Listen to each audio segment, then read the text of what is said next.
time for the one time. Just a quick intro.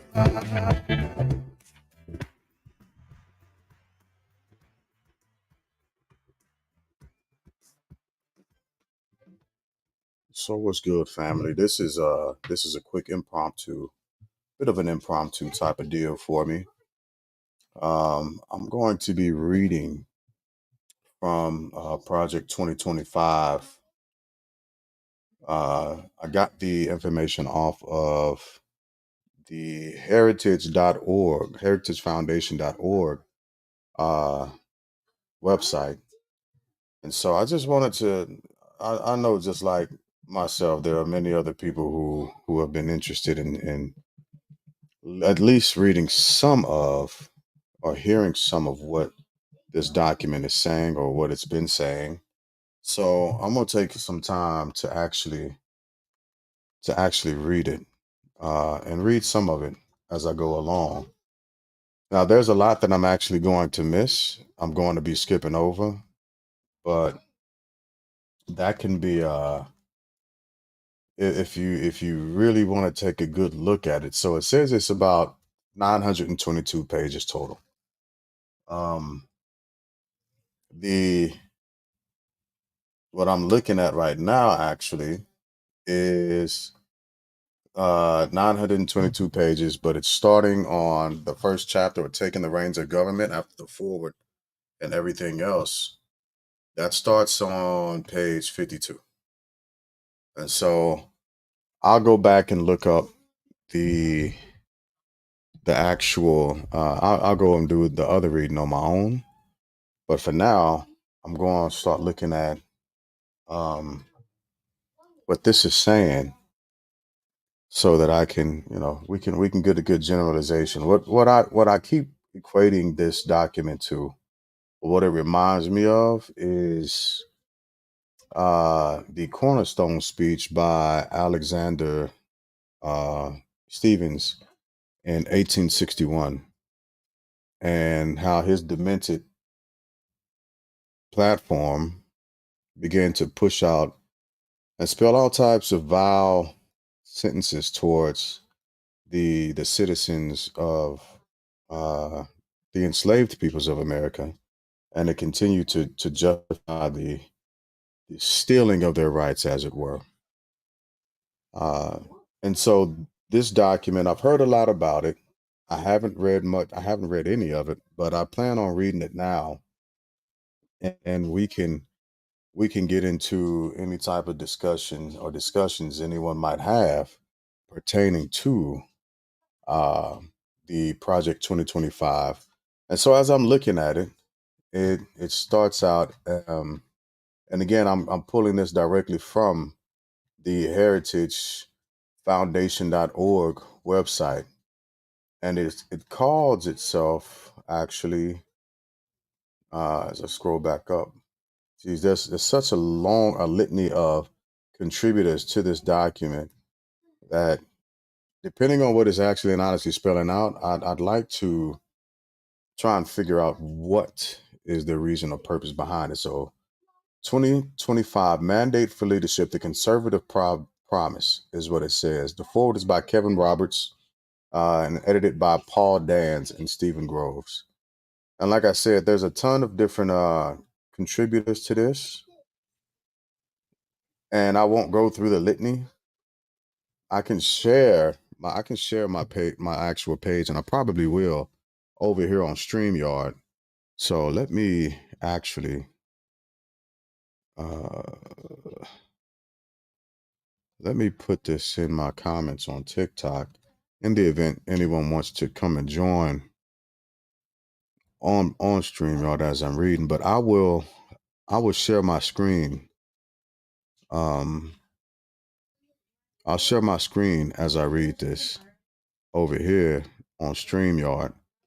And again, like I said, there's a litany of information that starts, and I don't want to get too wrapped up into uh, the acknowledgments, the Project Advisory Board, Presidential Transition Project, which is a note on Project 2025, the authors, the contributors, the forward, a promise by Kevin Roberts, so on and so forth. I'm going to start right here at section 1, taking the reins of government. And we'll see how long I last, because again, I'm starting on page 50, PDF page 52 of a 922 page document. So we'll see how far I get through. I plan on coming back within the next consecutive few days, simply reading different parts of what this document is saying, so we all know where we're going, what the aim is. So without further ado, section 1, taking the reins of government. And again, this is from Project 2025, and the first one is talking about the White House, starting out on page 19, taking the reins of government. Section 1, this particular section is by Rick Dearborn. All right. And taking the reins of government, the White House. Section 1, taking the reins of government. America's bicentennial, which culminated on July 4th, 1976, was spirited and unifying celebration of our country, its founding, and its ideals. As we approach our nation's 250th anniversary, which will take place during the next presidency, America is now divided. Come on, guys, bring it down a little bit over there. America is now divided between two opposing forces: woke revolutionaries and those who believe in the ideals of the American Revolution. I needed to get a notebook to begin to take notes on this. That's what I need to do. I need to start taking notes on this, but I'll come back to that. I'll read this again later for my personal notes. Anyway, the former believed that America is and always has been systemically racist, and that it is not worth celebrating and must be fundamentally transformed largely through a centralized administrative state. The latter believe in America's history and heroes, its principles and promise, and in everyday Americans and the American way of life. They believe in the Constitution and Republican government. Conservatives, the Americanists in this battle, must fight for the soul of America, which is very much at stake. Just 2 years after the death of the last surviving Constitutional Convention delegate, James Madison, Abraham Lincoln warned that the greatest threat to America would come not from without, but from within. This is evident today, whether it be masked as vaccine mandates, school and business closures, efforts to keep Americans from driving gas cars or using gas stoves, or efforts to defund the police, indoctrinate school children, alter beloved books, abridge free speech, undermine the colorblind ideal, or deny the biological reality that there are only two sexes. The left's steady stream of insanity appears to be never ending. The next administration must stand up for the American ideals, American families, and American culture, all things in which, thankfully, most Americans still believe. Highlighting this need, former director of the Office of Management and Budget, Russ Vought, writes in Chapter 2, the modern conservative president's task is to limit control and direct the executive branch on behalf of the American people. And we'll get to that, hopefully today. At the core of this goal is the work of the White House and the central personnel agencies. Article 2 of the Constitution vests all federal executive power in a president, made accountable to citizenry. I'm sorry, there's a gnat down, a little fruit fly that's bothering the hell out of me. Article 2 of the Constitution vests all federal and executive power in a president, made accountable to the citizenry through regular elections. Our founders wrote, the executive power shall be vested in a president of the United States of America. Accordingly, Vought writes, it is the president's agenda that should matter to the department and agencies, not their own. I'll read that again. The executive power shall be vested in the president in the United States of America. Accordingly, Vought writes, it is the president's agenda that should matter to the departments and agencies, not their own. Yet the federal bureaucracy has a mind of its own. Federal employees are often ideologically aligned, not with the majority of the American people, but with one another, posing a profound problem for Republican government, a government of, by, and for the people. As Donald Devine, Dennis Kirk, and Paul Dans write in Chapter 3, an autonomous bureaucracy has neither independent constitutional status nor separate moral legitimacy. Byzantine personnel rules provide the bureaucrats with their chief means of self-protection.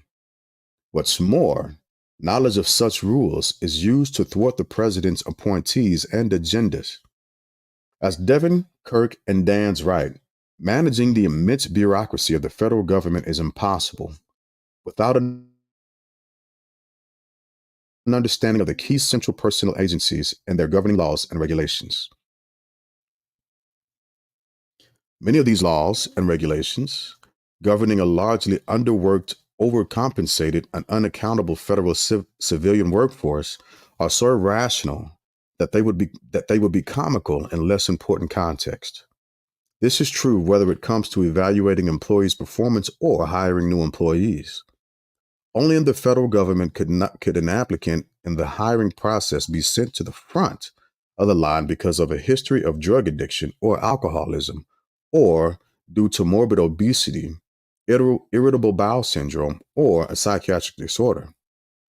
The next administration should insist that the federal government's hiring, evaluation, retention, and compensation practices benefit taxpayers rather than benefiting the lowest rung of the federal workforce. In order to carry out the president's desires, political appointees must be given the tools, knowledge, and support to overcome the federal government's obstructionist human resources department. More fundamentally, the new administration must fill its ranks with political appointees. Devin, Kirk, and Dans observe that the Trump administration appointed fewer political appointees in its first few months in office than any other recent presidency. This left career employees in charge in many places. This can occur even after departments have been fully staffed with political appointees. Vaught writes that the White House Office OMB, Office of Management and Budget, should be established as should establish a reputation as keeper of the commander's intent. Yet OMB is dominated by career employees who often try to overrule political appointees serving in various executive departments. Empowering political appointees across the administration is crucial to the president's success. Again, this is the Project 2025. I am reading the initial part. Right on, Tyron. I appreciate you, Tyron. So I'll continue. Above all, the president and those who serve under him or her must be committed to the Constitution and the rule of law. I think that it's odd that they put that statement in this document, especially given the gravity of the convictions that Trump recently underwent. Being a felon, it's odd that those who are actually supporting Donald Trump, would put this in what many have called and will call the extremist manifesto of MAGA. And I'll read it again. Above all, the president and those who serve under him and under him or her must be committed to the Constitution and the rule of law. Now, I'm not trying to directly pick a side here, but what I am going to say directly is that is hypocrisy at its finest. That is hypocrisy at its finest. But anyway, I'll continue. Again, I needed to bring a notebook to take notes so that I could come back and do a personal deep dive analysis and research over the things that I'm reading in this manuscript, because this isn't what the conservatives, the MAGA Republicans, the MAGA conservatives are actually out trying to actually uphold. They're not upholding the rule of law. They're not upholding anything that this document has said thus far. Anyway, I'll continue. This is particularly true of a conservative administration, which knows that the president is there to uphold the Constitution, not the other way around. If a conservative administration does not respect the Constitution, no administration will. In Chapter 1, former Deputy Chief of Staff of the President, Rick Dearborn, writes that the White House counsel must take seriously the duty to protect the powers and privileges of the president from encroachments by Congress, the judiciary, and the administrative components of and departments and agencies. Equally important, the president must enforce the Constitution and laws as written, rather than proclaiming new law unilaterally. Presidents should not issue mask or vaccine mandates, arbitrarily transfer student loan debt, or issue monarchical mandates of any sort. Legislatures make the laws in a republic, not executives. Oh, this is becoming hypocrisy at its finest already, folks. That's all I'm saying. This is, and I'll just start it. It is crucial that all three branches of the federal government respect what Madison called the double security to our liberties, the separation of powers among the three branches, and the separation of powers between the federal government and the states. Wow. This double security has been greatly compromised over the years. Volt writes that the modern executive branch writes federal policy, enforces that policy, and often adjudicates whether that policy was properly drafted and enforced. He describes this as constitutionally dire and in urgent need of repair, adding, nothing less than the survival of self-governance in America is at stake. When it comes to ensuring that freedom can flourish, nothing is more important than deconstructing the centralized administrative state. Political appointees who are answerable to the president and have decision-making authority in the executive branch are key to this essential task. The next administration must not cede such authority to nonpartisan experts, quote unquote, who pursue their own ends while engaging in groupthink, insulated from American voters. The following chapters detail how the next administration can be responsive to the American people, not to entrenched elites, how it can take care that all the laws are faithfully executed, not merely those that the president desires to see executed, how it can achieve results and not be stymied by an unelected bureaucracy, which is weird again, because an unelected bureaucracy would also would be a composite of the Supreme Court, which recently ruled in favor of everything that this document is actually kind of speaking against. White House office, Rick Dearborn. Let me get a little closer to the screen. I'm getting a little long in the tooth, a little old in age, and sometimes I can't see as well as what I used to. Whatever the case, we'll continue on. All right, from popular culture to academia, the American presidency has long been a prominent fixture of the national imagination. Naturally so, since it is the beating heart of our nation's power and prestige. It has played, for instance, a feature role in innumerable movies and television shows and has been prodded, analyzed, and critiqued by countless books, essays, and studies. But like nearly everything else in life, there is no substitute for firsthand experience, which this manual has compiled from the experience of presidential appointees and provides an inaccessible form for future use. With respect to the presidency, it is best to begin with our republic's foundational document. Here we go. The Constitution gives the quote unquote executive power to the president. It designates him as commander in chief and gives him the responsibility to take care that the laws be faithfully executed. It further prescribes that the president might seek the assistance of the principal officer in each of the executive departments. Beginning with George Washington, every president has been supported by some form of White House office consisting of direct staff officers as well as a cabinet comprised of department and agency heads. Since the inaugural administration of the late 18th century, citizens have chosen to devote both their time and their talent to defending and strengthening our nation by serving at the pleasure of the president. Their hard-shed patriotic endeavor has proven to be a noble one, not least because the jobs in what is now known as the White House office, or WHO, or WHO, are among the most demanding in all government. The president must rely on the men and women appointed to the WHO.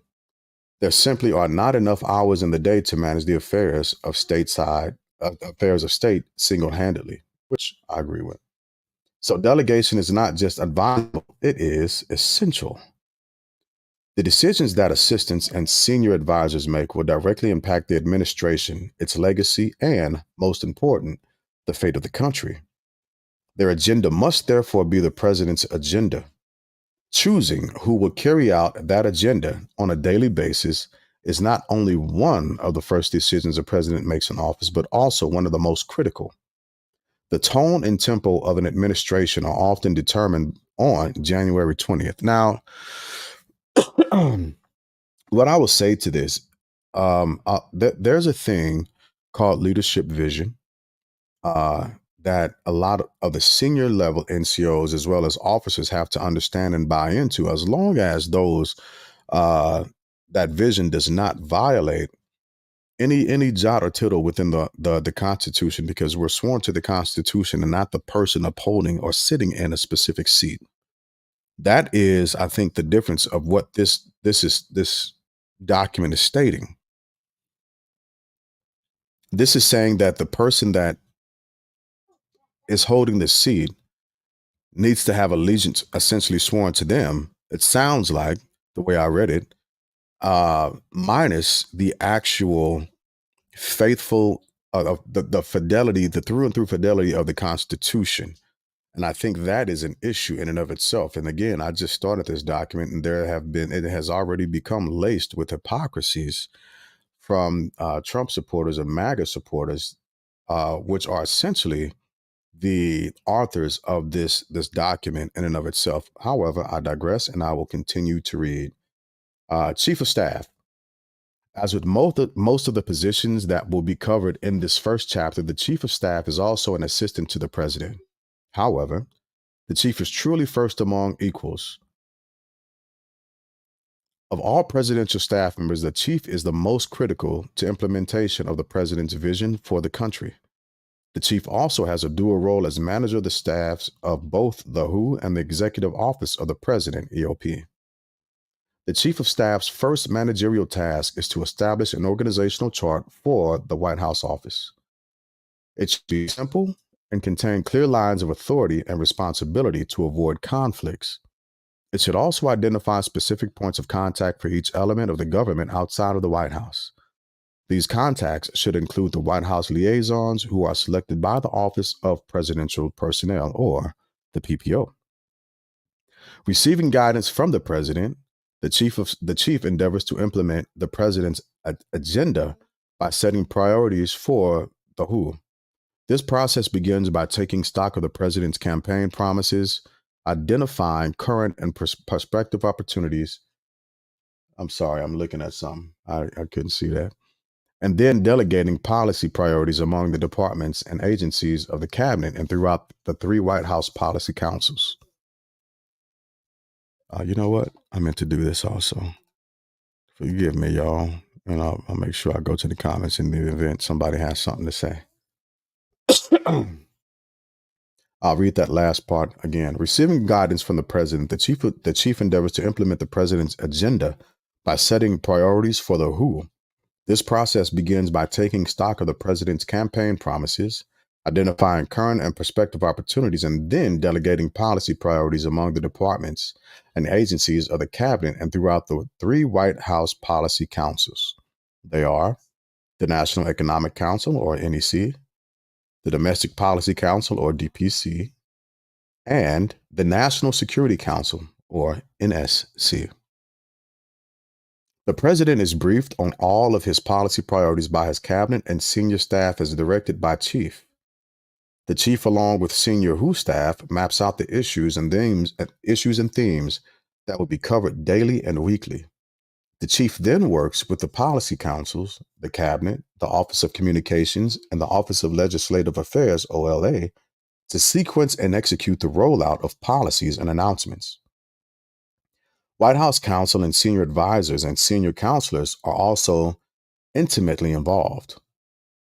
All senior staff report to the chief of staff, either directly or through his 2 or 3 deputies, unless the president determines that a particular assistant to the president reports directly to him. Most chiefs have interacted directly with cabinet officers and select number of most chiefs have interacted directly with cabinet officers and a select number of direct reports. In most cases, yeah, I know. In most cases, the direct reports to in most cases the direct reports, they wrote that weird. The direct reports to the chief are his 2 or 3 deputies.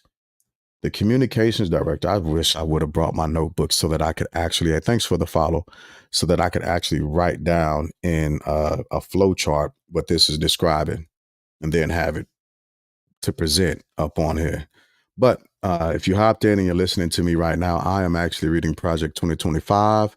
I have a live viewing or showing of it in the StreamYard link if you want to click it, or if you want to hop on the StreamYard link to join me as I read this, and we can discuss this also.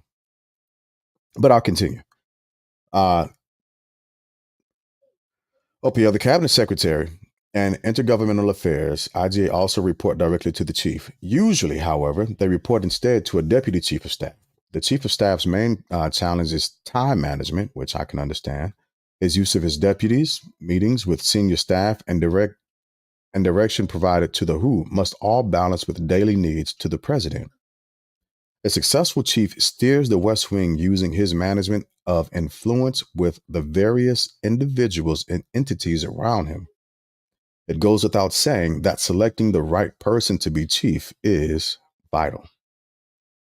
Deputy chiefs of staff.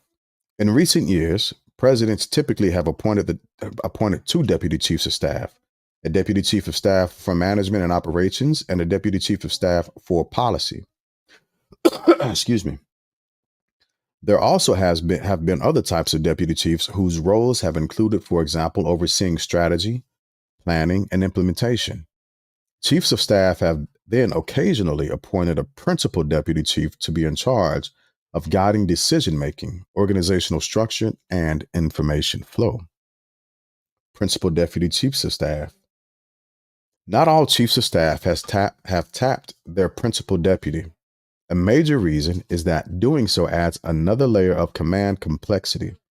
When principal deputies have been installed, their roles have varied based on the needs of particular chiefs. Most principal deputies have functioned as doorkeepers, sorting through action items, taking on those that can be handled on their own level, and passing up others that truly require the attention of the chief of staffs or the president. Principal deputies have also assumed control of the scheduling functions, normally under the operations deputy, and have worked directly with the policy councils at the direction of the chief of staff. The OPL and Office of Political Affairs, OPA, also have reported to the principal deputy. Trying to make sure that this one is going still. Okay, was having some issues earlier. Deputy chiefs of staff for management and operations. This is the bureaucracy that happens at the White House, folks. It's ridiculous. It's absolutely ridiculous. But I'll continue. Deputy chiefs of staff for management and operations. All right. The deputy chief of staff for management and operations oversees the president's schedule and all logistical aspects of his movement within and outside of the White House. For example, both air travel on Air Force One and Marine One and ground transportation. This deputy also interfaces directly with the Secret Services as well as the military offices tasked with keeping the president and his family safe. In the past, this deputy also worked with the NSC, the Secretary of Defense, the Secretary of State, and the intelligence community, and on advancing all foreign trips. If their roles are separated from that of the policy deputy, this deputy should have a strong grasp of international affairs and robust foreign policy credentials. This deputy further manages all facets of the working White House, technology, grounds management, support staff, personnel administration, and communications. This individual, therefore, needs to be meticulous and ideally should possess a great deal of command and control experience. Here we go with the Deputy Chief of Staff for Policy. Deputy Chief of Staff for Policy. In some administrations, the functions of the IGA, OPA, and OPL and other advisors within the WHO, White House offices, have fallen under the Deputy Chief of Staff for Policy. For conservatives, this arrangement could help to connect the WHO's outreach to political and external groups to be a strong conduit for state and local elected officials, state party organizations, and both grass top and grassroots groups. I've never really heard that term before, grass tops. I'm going to have to go back and possibly look that up. But I guess it's a thing. Grass tops and grassroots should be understandable. Hey, sis, I'm reading Project 2025, and right now I am simply reading the different roles and the duties described within those roles. And the reason why I'm reading it is because I'm wanting to understand exactly what the purpose of this document is, who it's for, and what it aims to do, the purpose. Yeah, I haven't read all of them. I'm just going through them. So it's so far in the beginnings of it thus far, it's been fairly hypocritical to say the least. But I'm still withholding some of my judgment on it just so I can continue the reading. So I'm at senior advisors. I wish I had time to read the whole 920 some odd page, well, not 937, but the meat of it, 922 pages in its entirety. Unfortunately, I don't think, I'm not going to do it tonight for sure, but I will continue to do it as I go live. All right. So senior advisors, presidents have surrounded themselves with senior advisors whose experience and interests are not necessarily neatly defined. In recent administrations, senior advisors have been appointed to offer broad guidance on political matters and communications issues. Others have acted as czars, quote unquote czars, for specific projects or policy. Yeah, that's exactly who it is. That's exactly who it is. Policy areas. And they're trying to hide it again. But whatever the case, Teron said, great live session. You got to run, but look forward to more to cover it. Yeah, absolutely. I'll continue to read this document. I'll continue to go through it. I appreciate you for hopping in, Ty. The most powerful senior advisors frequently have had a long personal relationship with the president and often have spent a significant amount of time with him within and outside of the White House. Yeah, and that's the problem, right? This document is calling to cabinet people that simply support the president, but not to cabinet people that support, protect, and defend the Constitution. That's the issue that I'm running into while reading this. And quite honestly, it's going to be a bit of a block because I'm trying to understand, while we absolutely support the president, there are times where you have to speak truth to power. And if the president's movement is outside the boundaries of the Constitution, then that becomes an issue. And so again, I'm also reading this document to see if it is reminiscent of the Cornerstone speech by Alexander Stephens. And once you said VP, that's what reminded me of that, because Alexander Stephens was the VP of the Confederacy, and he wrote the Cornerstone speech, or delivered the Cornerstone speech in 1861 with the promise that if he needed to, because it's a lengthy speech, but if he needed to take the time until everybody would calm down and listen to his voice, he was prepared to be there all night to talk to them guys about being hateful. That's how he starts that whole speech that night. So yeah, and I heard that he wanted it calls to get rid of public education and so on and so forth, but I haven't quite made it there yet. I'm gonna continue to read. I don't want to jump too far into the future, but I do want to read this in its as much as possible. So yeah, but and all these are valid points. I'm gonna keep reading though, because you're gonna make me stop reading, and we're gonna start talking about this further than what I should actually talk about it. And for some of the audience, they're just on my StreamYard, so that some of them are on Facebook and some are watching on YouTube, and they're not. No, you're fine, and don't be sorry at all, because I think it's a great discussion. And once I get to a stopping point, we can discuss what I've read, and we can even actually jump into the future. But right now, I want to continue to read this. The most powerful senior advisors frequently have had a long personal relationship with the president and often have spent a significant amount of time with him within and outside of the White House. They have been asked not only to provide guidance on a variety of policy issues, but also to offer instruction on communicating with the American people and the media. In a number of administrations, new offices or councils have been created to support senior advisors. For the most part, their functions have been duplicative or overlapping, as a result of which these offices have tended to be short lived. Even so, senior advisors should be provided the staff and resources that their portfolios require. To ensure that senior advisors are effective, their portfolios must be clearly delineated and clearly communicated across the White House. This, too, is a responsibility of the Chief of Staff. Now we're moving on to Office of White House Counsel. Yeah, on this island for sure. Office of White House Counsel. The Office of White House Counsel provides legal guidance to the president and elements of the EOP on a host of issues. I meant to record this. I keep doing this. I meant to record this on TikTok. C'est la vie. I'll record the next one. The Office of White House Counsel provides legal guidance to the president and elements of the EOP on a host of issues, including presidential powers and privileges, ethics compliance, review and clemency applications, and judicial nominations. The selection of the White House Counsel is one of the most important decisions an incoming president will make.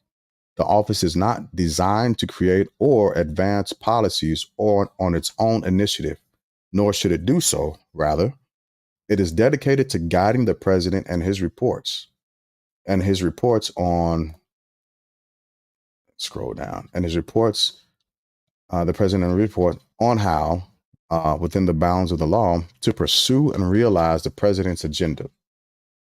While the White House Counsel does not serve as the president's personal attorney in non-official matters, it is almost impossible to delineate exactly where an issue is strictly personal and has no bearing on the president's official function. The White House Counsel needs to be deeply committed both to the president's agenda and to affording the president proactive counsel and zealous representation. That individual directly advises the president as he performs the duties of the office, and this requires a relationship that is built on trust, confidentiality, and candor. The Office of the White House Counsel is also responsible for ensuring that each component of the White House adheres to all applicable legal and ethical guidelines, which often require ongoing training and monitoring to ensure compliance. This means ensuring that White House staff regularly consult with office attorneys on regular financial disclosures, received gifts, potential conflicts of interest, and other ethical concerns. The Office of the White House Counsel is the first line of defense for the EOP.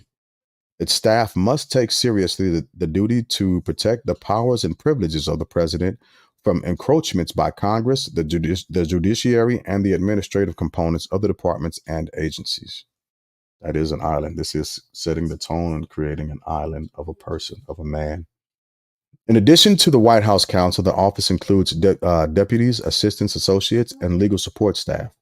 The assistant and associate attorneys are often specialists in particular areas of the law and offer guidance to the EOP on issues related to national security, criminal law, environmental law, and a host of administrative and regulatory matters. Attorneys working in the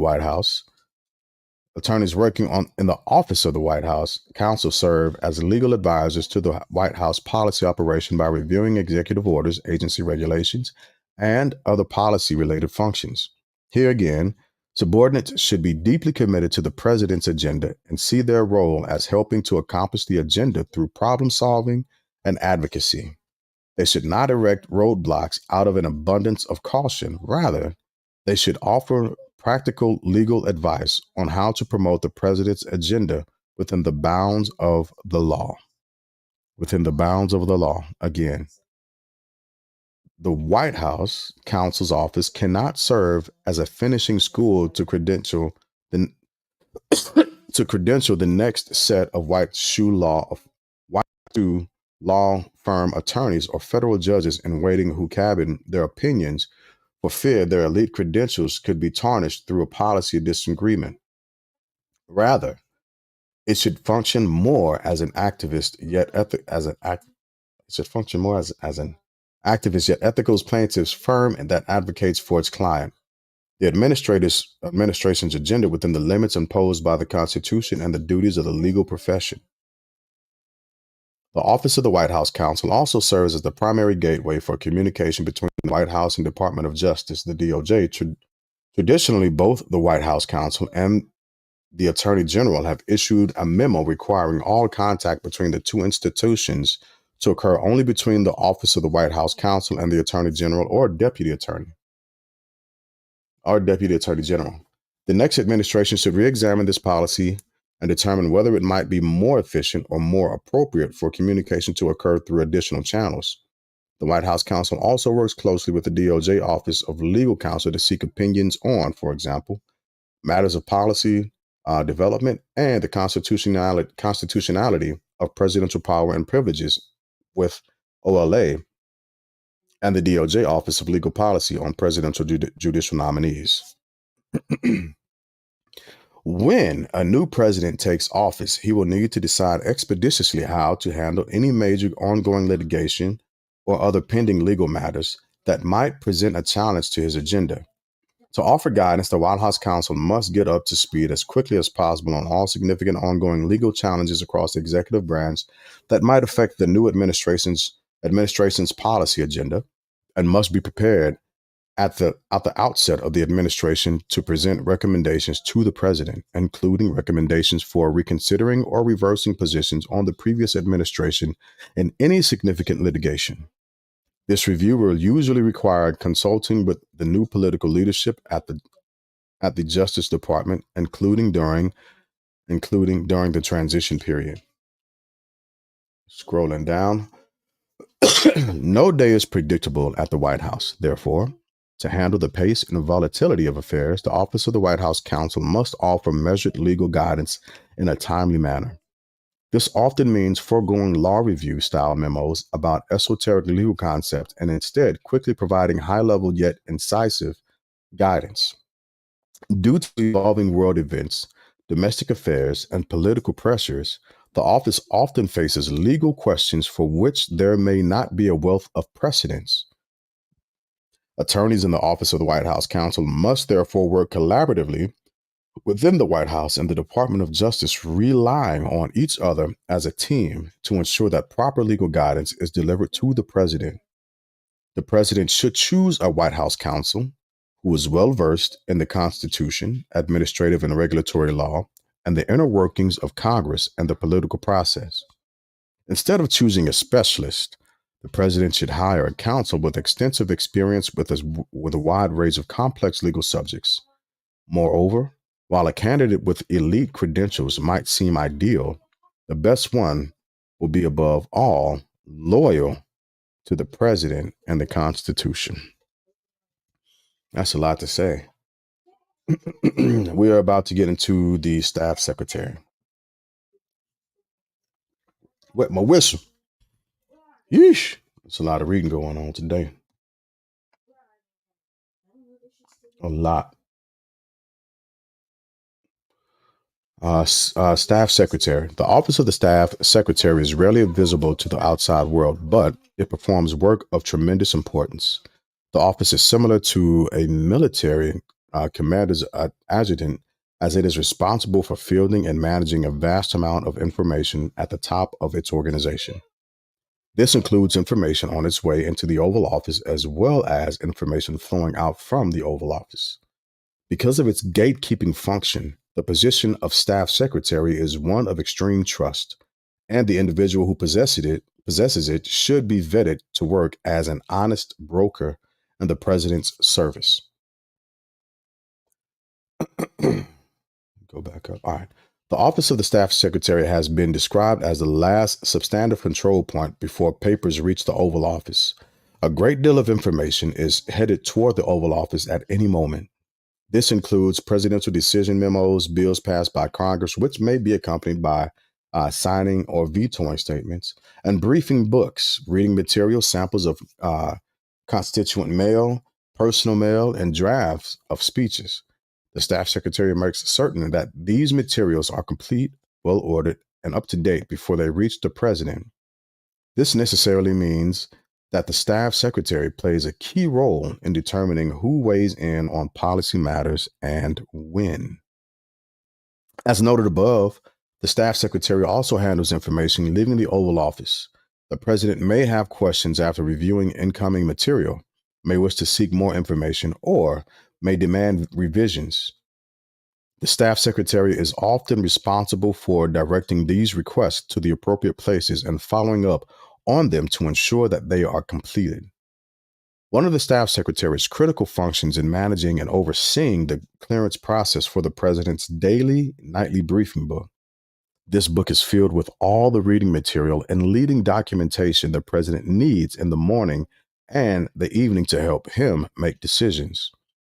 The staff secretary also oversees the use of the president's signature, whether by hand or by auto pen, and manages the Office of the Executive Clerk, Office of Records Management, and Office of Presidential Correspondence. If you don't know what an auto pen is, it's literally a pen that will record the way your signature looks, and it's only authorized to be used by certain people at specific times in your absence. I worked for a general that had one, and it was a great tool to have uh, if the general was out. So a great tool to have. I think I recommend them if you're working at that level. All right, Office of Communications. The Office of Communications, which operates under the director of communications, conveys the president's agenda to the public through various media, including speeches and remarks, press briefings, off-the-record discussions with reporters, and social media.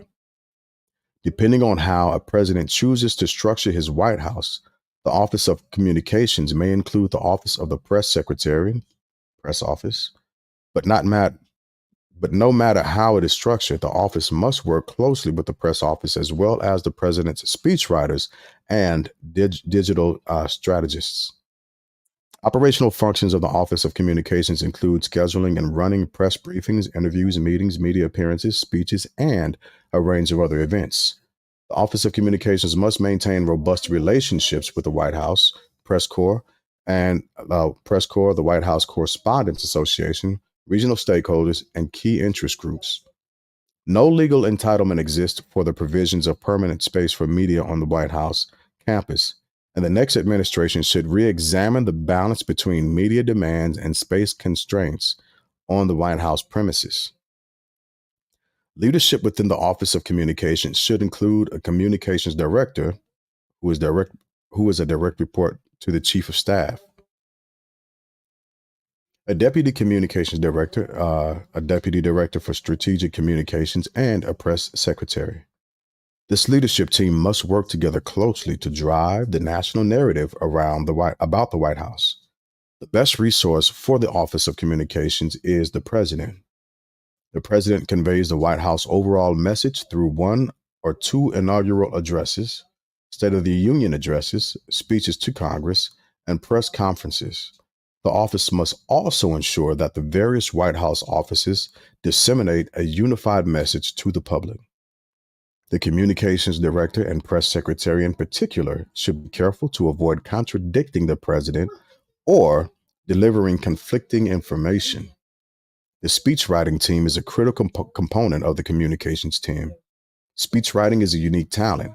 The writers selected must understand policy, should have a firm grasp of history and other liberal arts disciplines, and should be able to learn and adapt the president's style of rhetoric and mode of delivery. The press secretary is the president's spokesperson, communicating to the American people through the media. The press secretary engages with the White House press corps formally through press briefings and informally through impromptu gaggles and meetings. Individuals who serve in this role must be quick on their feet, which means, when appropriate, deftly refuting and rebutting correspondence questions and comments.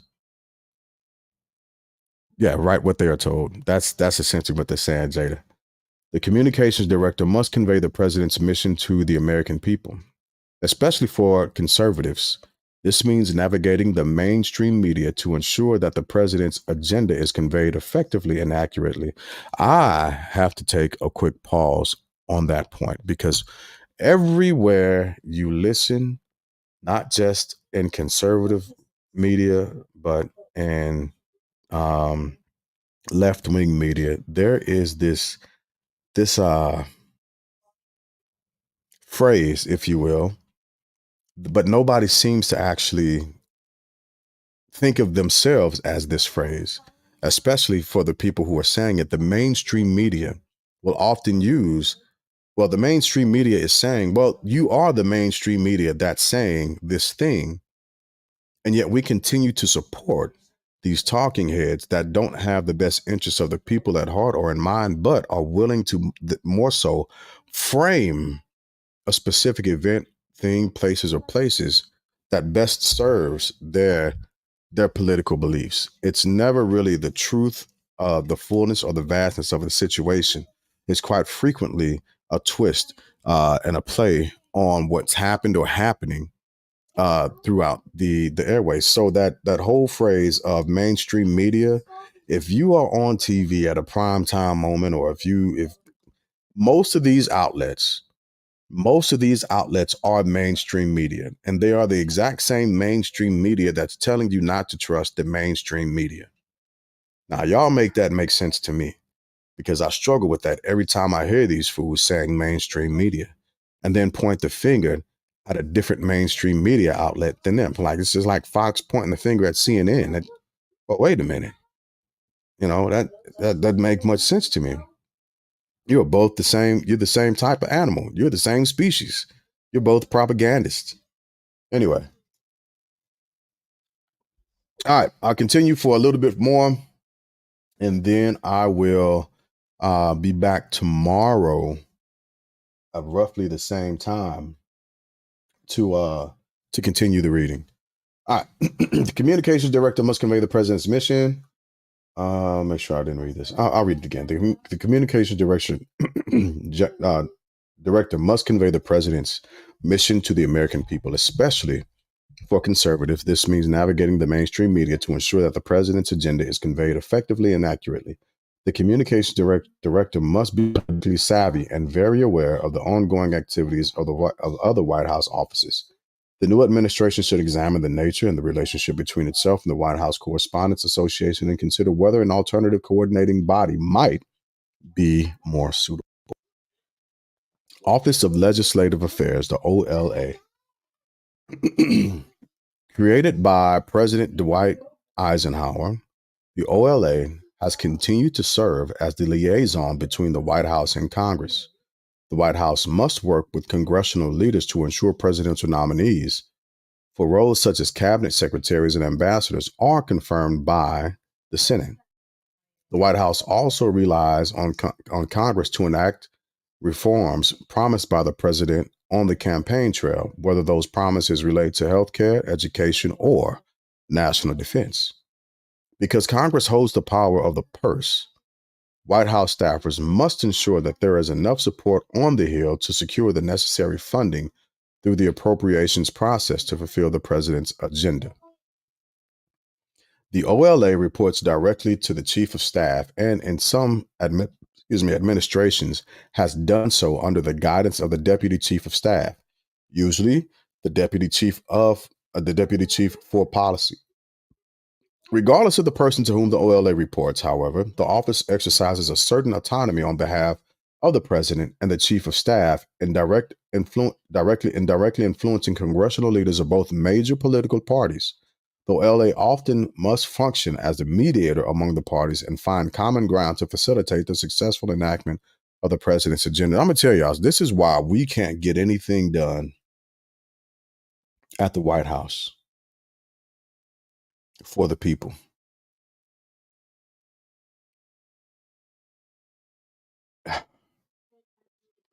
Anyway, I'll continue.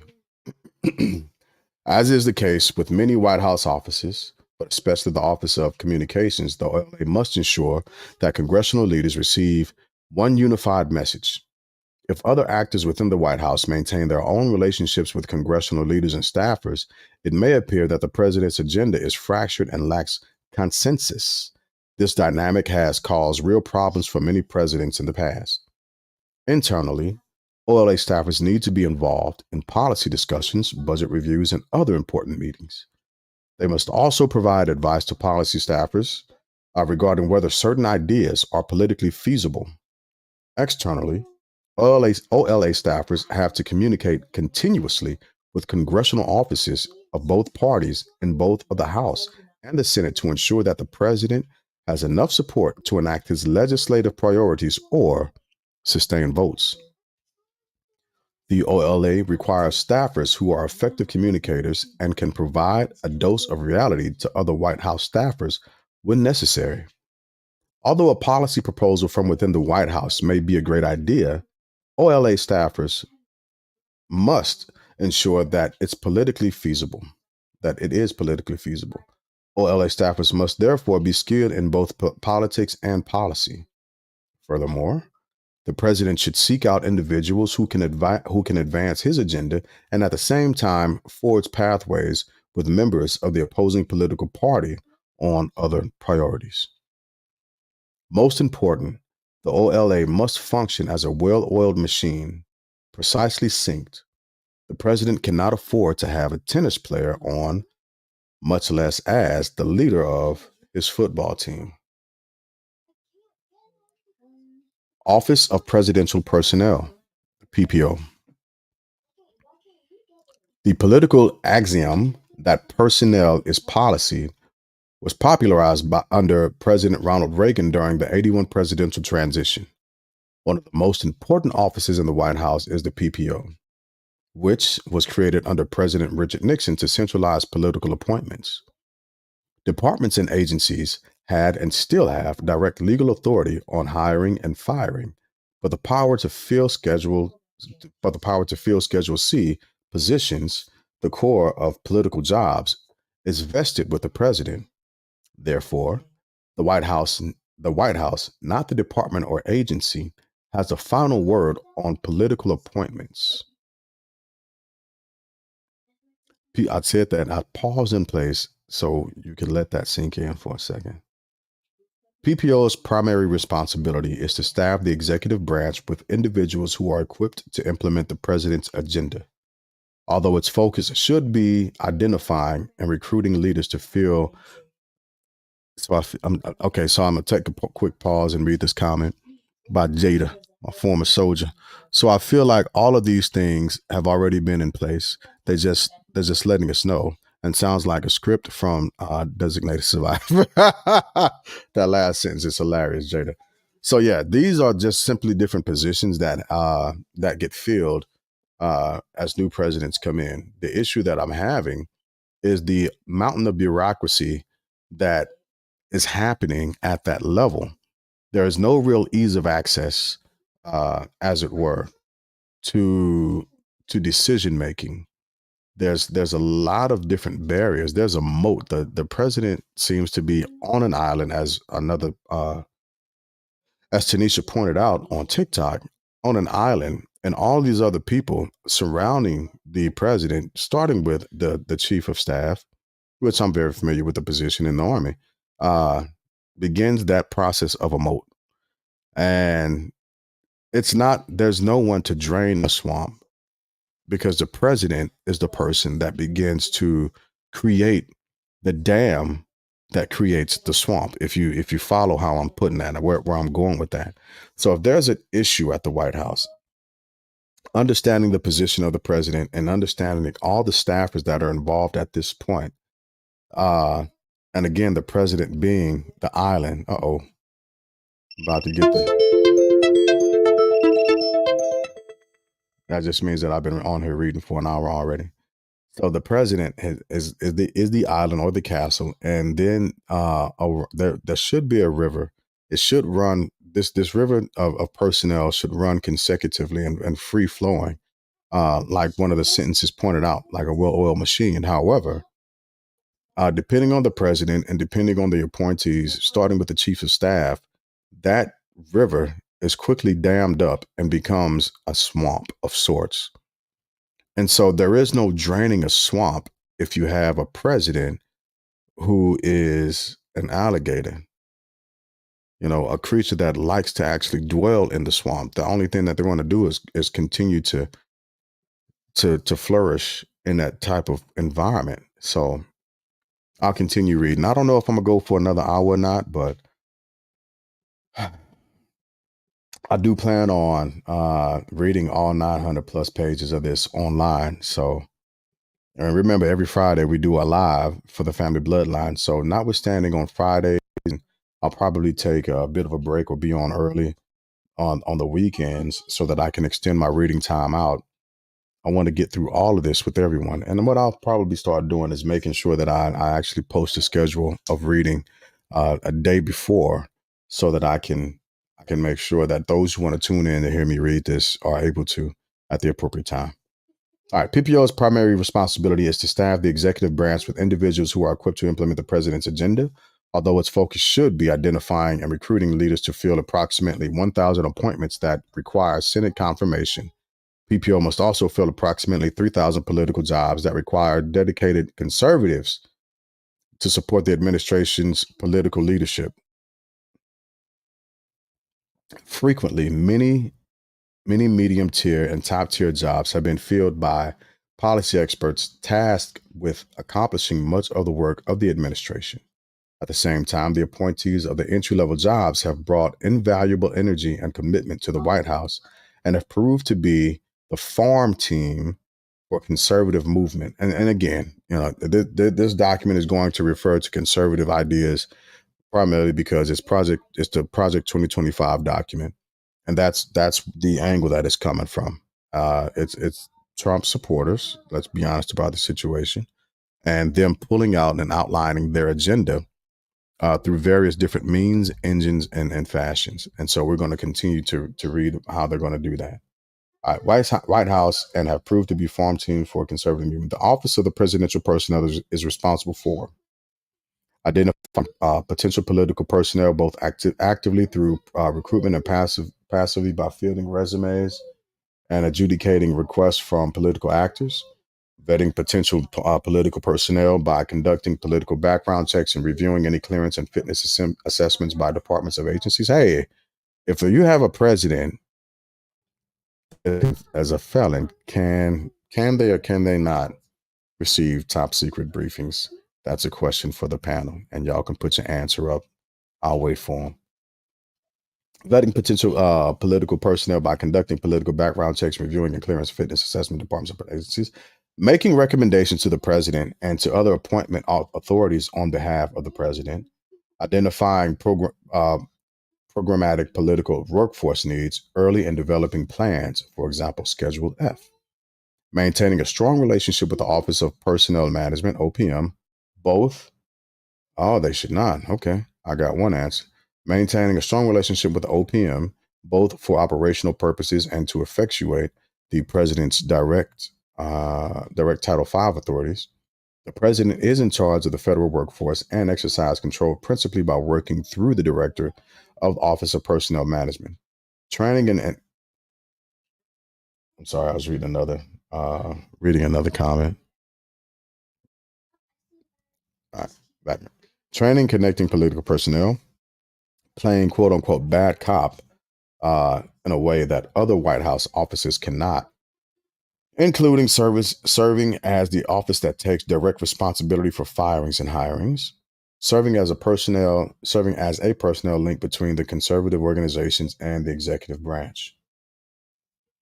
In most administrations, PPO will staff more than 100 positions during a transition and thousands of non-career positions during the president's first term. Direct authority and strong relationship with the president are necessary attributes for any PPO director. Historically, PPO has had direct review and control of personnel files, including security clearance dossiers. At the highest level, PPO is tasked with long term strategic workforce development. The billets, as it were, of political appointments are of immense importance in credentialing and training future leaders. In addition, whatever one's view of the constitutionality of various civil service rules, for example, the Federal Vacancies Reform Act of 1998, might be, it is necessary to ensure that departments and agencies have robust cadre of political staff just below senior levels in the event of unexpected vacancies. I agree, Jada. They should not. Office of Political Affairs. The OPA is a primary office within the executive branch for managing the president's political interest. Although its specific functions vary from administration to administration, the OPA typically serves as the liaison between the president and associated political entities, national committees, federal and state campaigns, and interest groups. Within legal guidelines, the OPA engages in outreach and conducts casework, and if the president is up for re-election, assists with his campaign. The OPA may also monitor congressional campaigns, arrange presidential visits with the other political campaigns, and recommend campaign staff to the Office of Presidential Personnel for service in the executive branch. It's a lot to say. The OPA further serves as a line of communication between the White House and the president's political party. This includes both relaying the president's ambitions to political interests and listening to the needs of political interests. This relationship allows for the exchange of information between the White House and political actors across the country. The OPA should have one director of political affairs who report either to the chief of staff or to a deputy chief of staff.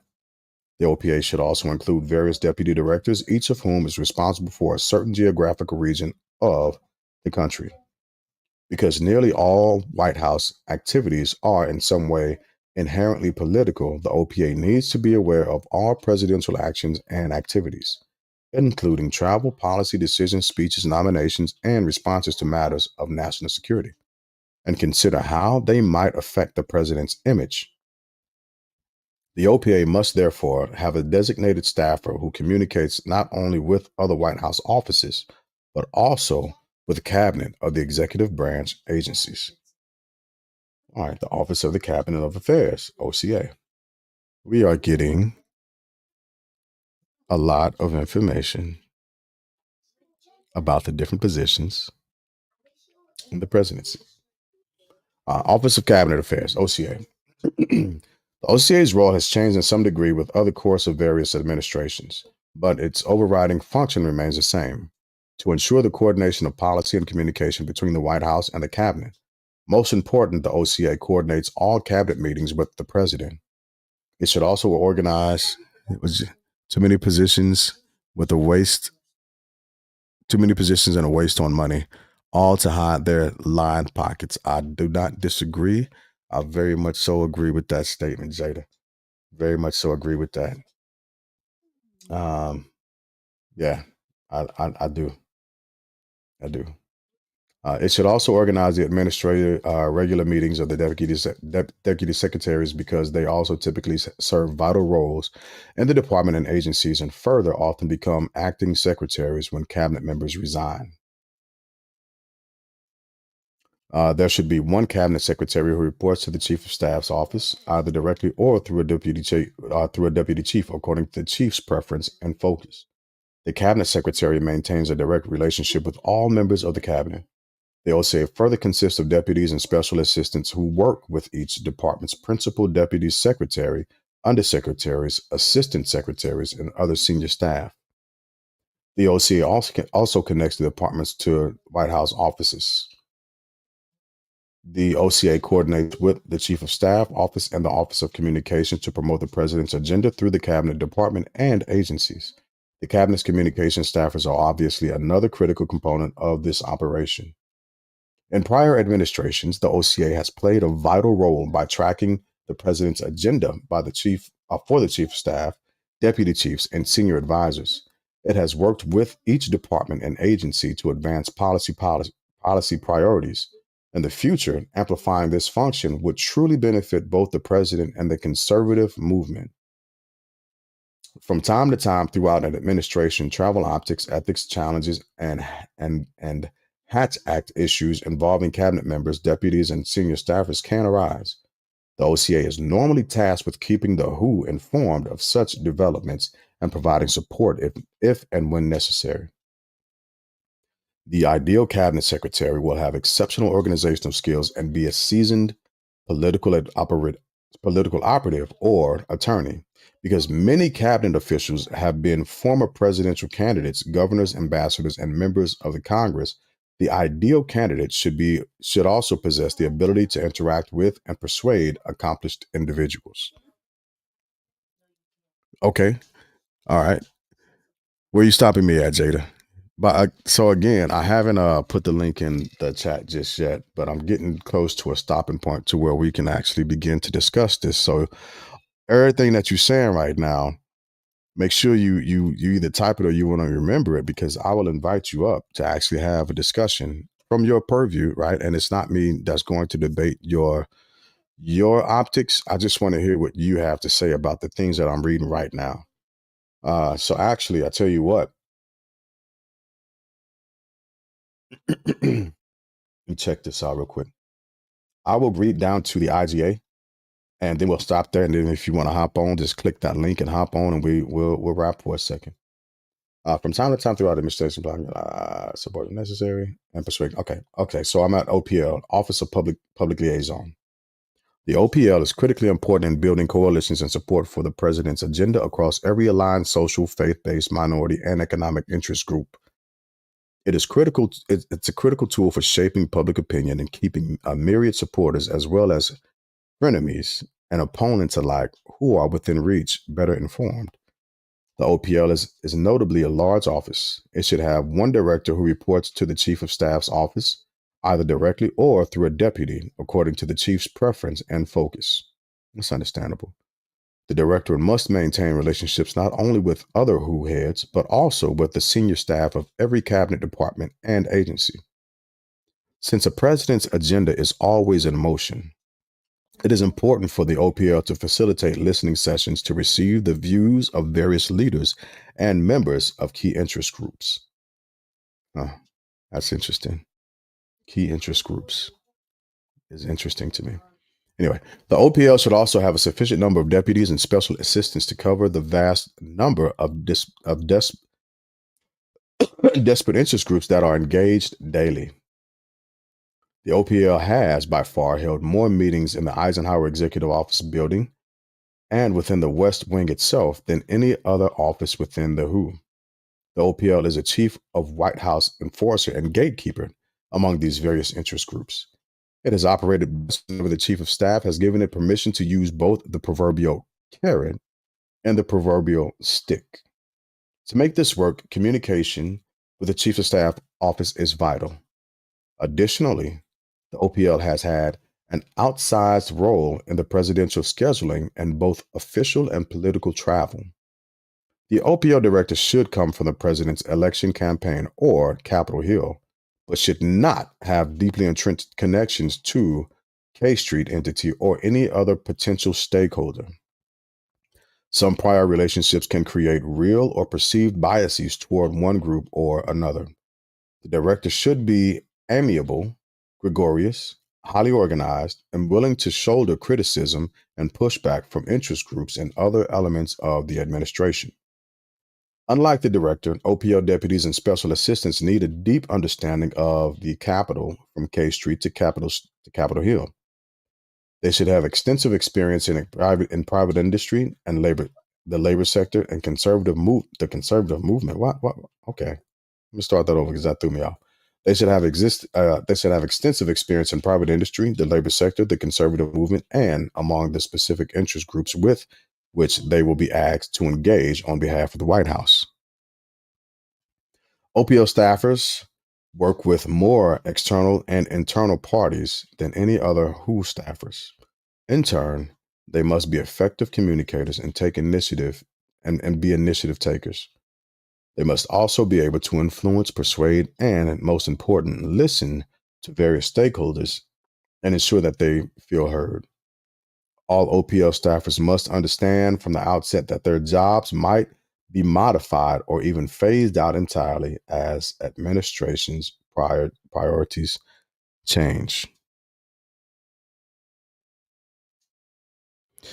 So that's where I will stop tonight. Tomorrow, I will pick up at Office of Intergovernmental Affairs, or I might just hop on later on tonight when my babies are sleeping, just to, just to do some reading. So Jada, this is exactly why I'm doing it. Uh, you'd like a chance. So Jada said, I'd like a chance to look into this as I just heard this was a thing, which I think is odd after following for 5 years. Yeah, so Project 2025, there's been ongoing discussion about it. It's not quote unquote new. I've heard it for a little minute, but I've never actually looked or taken a deep dive into it until I began to hear disparaging remarks about it and how it plans on removing specific things uh, that I don't know if I agree with. And so instead of just outwardly or directly disagreeing with it, I'd rather take a little time to read it, understand their site, where they're coming from with it, and then push forward from there. Uh, I do not. I say this. I don't think that at the end of it all, I agree with the document. If it is what I heard, uh, it's portraying to be, right. And again, the reason is because the sentiments that I've heard heralded about Project 2025 remind me of various things that are said throughout the Cornerstone speech. Again, that speech is by Alexander Stevens, and he was the VP of the Confederacy, and he introduced that speech in 1861, right before the Civil War. So, if Project 2025 actually does wish to push us back, as it were, to a point where some people would consider America being great, America's going to have a huge problem on its hands. And I don't think it's going to go the way they think it's going to go. As Denisha said in one of her comments, this is a conservative document written by conservative. Let me not just say conservative. These are extremists. Make no mistake about it. These are extremists who are so far removed from the average American citizen that should be troubling in and of itself. The most of the authors or the co-authors of this document, as well as politics in general, are so far removed from the struggle of the average everyday American that it's still a wonder to me why we are surprised by their blubbering idiocy. It confuses me. Personally, I think that there is no American citizen who should directly align themselves with either party. You do not owe these parties any allegiance. None. You should not be loyal to either of these parties. Notwithstanding, notwithstanding, loyal to the point of blind trust. These folks don't have the same struggles as the average American. They're not necessarily fighting for the average American. I'm trying to figure out when the last time they actually wrote a piece of legislation that would help America in general that doesn't have tiebacks to lobbyists and earmarks. I might look that up later on. So Anyway, Jada, I don't know if you wanted to hop on real quick and comment live on what you feel or think about what's happening, what's going on, but you are more than welcome to. Also on TikTok, I think I'm doing this right.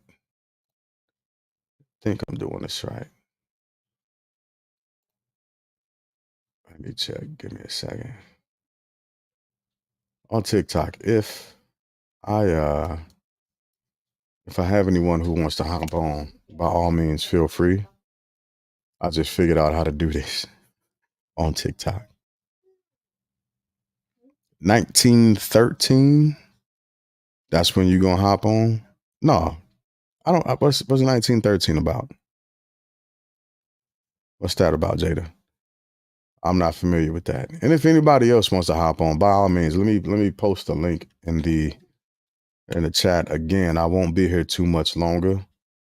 I'm watching my kiddos play Minecraft, and it's almost time to start playing something else in a little bit.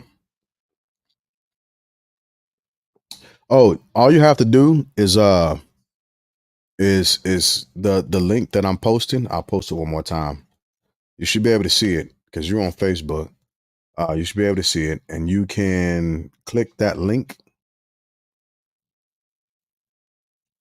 Oh yeah, you might have to download. No, you shouldn't have to download it at all. You shouldn't have to download it at all.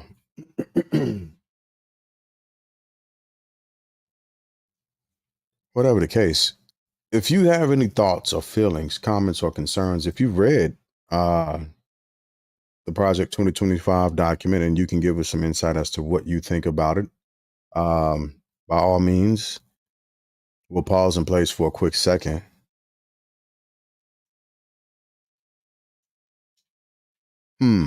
Try it again, Jada, because I didn't see you. I didn't see you come up in my lobby. Didn't see you at all. But whatever thoughts you might have on this, by all means, click the link and tell us about it. I'm going to pull that down. I pulled myself up for a little further. Is it concerning to you? Is it not? Oh, so when you see yourself, what you have to do is you have to enter studio, and then there's another, you'll be able to put your name and then put your email information, and then you hit it again. There you go. Yeah, you got it. I got you. I'm adding you to the stage.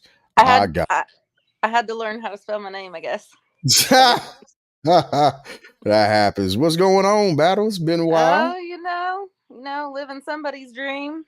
Indeed. Yes. Hopefully yours. How's your family been doing? How you been doing? Oh, my kids are growing. I got one in Fort Eustis, Virginia right now. Oh, wow. Yes, he is a 88. November or Mike? He works on boats, ships. Oh, God. Okay. I don't know what that one is. I thought it was 88 something. Anyways, yes. Yeah. Okay. Yeah. All right. So there's been several things, especially in the last couple of years, as everybody has felt, that, everybody's feels like we're getting strangled, and it's hitting home. It's hitting home pretty steep. I wanted to go, re-enlist and go with him. So I knew nobody wasn't messing with him, but my opinion on that, I've never heard of it until you mentioned it the other day. Okay. Where I get my news from is on Telegram and independent sources, and they are probably more on the right side. However, sure. They provide facts, basically. So numbers, or, this was found, or even bringing up old articles that nobody saw because nobody's been paying attention to this the last 50 years. You know what I mean? Like nobody, It wasn't even a thing. We were all just working, having a good old time, and now nobody's having fun. It's turmoil. So when you say it provides facts, are they verifiable facts that you've gone out and you've checked also? I most of them, yes, and sometimes, yeah, I get a hold of some stuff, and I'm like, oh nope, I don't get very far. Yeah, I also work full time, and I have a bunch of kids, so yeah, I read a lot of headlines, but I also take it all with a grain of salt, and oh well, that person's just trying to make these people look bad, and that person's trying to make these people look bad, and it's all just a flat out game. When all in all, that article, I feel like I have not read that. Okay, I Mhm. have only heard what you have read today, and I feel like that is written for a business. And I know economically, whatever, that's not my tea. What I am saying is that it's not being ran by elected officials, it's being ran by somebody else, and what you are reading is an SOP for anyone in those positions to follow, or they are out. Hence, how many times have you fired and hired somebody in 4 pages? Yeah. And that's part of a problem also, right? Yeah. I yeah, I agree with you on that So end. On that. anytime they get anybody in there that wants to help change something, oh nope, that doesn't follow. Bye. Yeah. Yeah. And a lot of the stuff that I've been reading, and it's understandable, but it's often referring to having a loyalty directly to the president excuse me, to further the president's agenda versus the president being driven off of the needs and wants and desires of the American people. And I think that's a huge issue with what we're going into. And I understand the different positions. I understand the move of a savvy president to appoint people in different positions that will further their agenda, because you do need those role players. However, the president is the main spokesperson in the protection of the Constitution, and not simply a conservative ideology or a democratic ideology, but preserving that the information and preserving the statutes that the Constitution provides and working within those parameters. I think once a president has moved themselves outside of those parameters, we the people are the ones who pay the consequences, because now we it develops the infighting of the Democratic Party and the Republican Party, and sometimes the liberal aspects of things, but it doesn't develop or maneuver to solve any of the issues that we are actually facing. No, As, absolutely not, because the parties themselves were designed to create division. okay, I can agree with that. I can agree with that. I can agree with that. And so that's a huge issue, because again, the rule of the governance for the people has been lost in translation because of the political games and gains of either party. Hmm. Right? If you take in consideration the Supreme Court justices, if Biden wanted to at this point, because of the ruling that they made, he could stack. He could open up several different vacancies. He could open up several different positions in the Supreme Court. That's not something that'll happen overnight or an easy thing to do, but he could open up different positions and stack the Supreme Court with Just like justices, Trump did. yeah, to Yes, carry he out did. what he wants to do. And Yep. not just that, but even in that particular stance, Mitch McConnell is the person that stalwarted President Obama from actually appointing another justice, because President Obama should have been he should have had the ability to appoint another justice, and Mitch McConnell held that up on purpose, passed over President Obama, and it was given to Trump. So, Well, I'm sure there was a line in there somewhere that was the plan all along. oh, absolutely, Yeah. absolutely. But again, it comes at the degradation and the pain of we the people, because we're the ones that suffer the consequences of their games and not them directly. Absolutely. So, but did you have anything else, Jada? Not today, but I'd love to join again sometime when I can figure this out better. Absolutely. I'll hop on tomorrow. I'll set a schedule that way I can make sure everybody can see it and know it before I hop on an hour in advance and everybody's just not getting a notification. But I'll do better. I just thought about this last minute and was like, let me look this up and hop on and start reading it. So, Yeah, but I yeah, think I don't think anybody even knows it's a thing, and me not knowing it's a thing is strange. And so nobody can represent how we feel about it or how anybody looks at it because they don't know. yeah. So it's very frustrating. Do you feel like you're living on a different planet? Because I do. Unfortunately, I know exactly where I'm living. I know exactly where I'm living. I know exactly what we're dealing with. And the truth of the situation is we the last presidential debate, that it wasn't a good look for anybody. And I don't care how people are trying to spin it. It wasn't a good look for anybody, especially the American people, because it shows that we are a country that's struggling to move past a specific era in history. We are Absolutely. stuck there, and we don't have proper representation to move us from point A to point D where we are now. We've got the same representation we've had for actually since the inception of the United States of America. And that's something that we've got to begin to fix and move past and move forward on. So that's my opinion on it. Take care, James. It was really good to see you. Same here, Jada. I'll talk to you later. Yes, sir. All right. Bye-bye. Hey, family, as always, I thank everybody for hanging out with me. I'll be back again tomorrow to do another reading of Project 2025, both on TikTok as well as YouTube, Facebook, and X, Twitch, Twitter, all that. We'll be here. We'll be here. One time for the one time. Family, y'all be safe and y'all have a good night now.